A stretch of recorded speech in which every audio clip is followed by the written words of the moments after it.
ঢালিউড ইন্ডাস্ট্রির সুপারস্টার আরিফিন শুভ গত বছর জানুয়ারিতে মাকে হারিয়েছেন। মাকে ঘিরেই ছিল তার সবকিছু।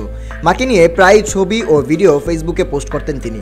সেই ধারাবাহিকতায় আবারও মাকে নিয়ে সামাজিক মাধ্যম ফেসবুকে একটি পোস্ট দিলেন শুভ। শুক্রবার মাকে নিয়ে পোস্ট দিয়ে আরিফিন শুভ লিখেছেন, ডিসেম্বর মাস থেকে হঠাৎ কাজের মধ্যেই মাথায় আসতো যে 24 জানুয়ারি আবার ফিরে আসছে। সময় বড়ই স্বার্থপর। একটা দিন গুনতাম আর নিজের অজান্তে ভাবতাম, আমি কি কোথাও ভুল করছি সময়ের হিসাব করতে, নাকি আসলেই 1 বছর হয়ে গেছে। শুভ আরও লিখেছেন, লাখো কোটি শব্দ লিখলেও এ জীবনে কোনো দিন আমি বোঝাতে পারবো না আমার জন্য তুমি কি ছিলে এবং কি আছো।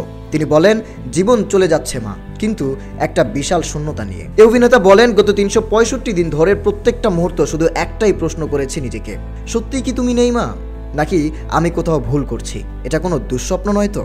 রব্বির হামহুমা কামা রব্বায়ানি সগীরা।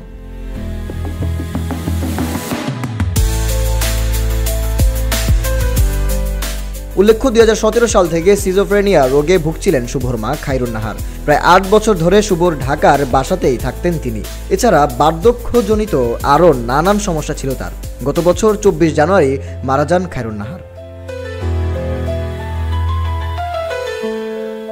শাহরিয়ার শুভ, নিউজ ডেস্ক, জনসংবাদ।